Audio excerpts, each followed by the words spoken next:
Peristiwa ini terjadi di Palembang. Sebuah video memperlihatkan pria berbaju loreng anggota TNI mengamuk sambil membawa barang ke lokasi lomba 17 Agustusan. Dilansir dari akun Instagram @palembang.bedasau, menuliskan keterangan jika anggota TNI tersebut merasa terganggu dengan suara musik yang diputar dalam lomba. Dari video terlihat lokasi perlombaan berada hanya beberapa meter dari rumah anggota tersebut. Pria berbaju loreng itu juga tampak memegang parang panjang. Lalu seorang pria lagi, diduga keluarga, juga sempat mengangkat parangnya ke arah warga yang mengepung rumahnya.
Video lah.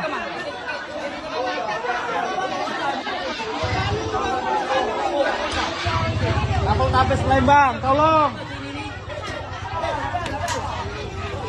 Poltabes Palembang, tolong. Pangdam, Propam, pengadilan militer, tolong itu. Tolong ditindak.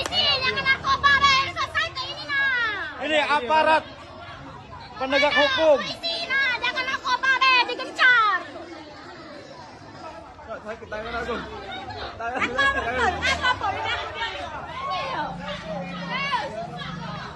Jangan, biar apa cara nggak bedang, salah kita nggak bedang, talak.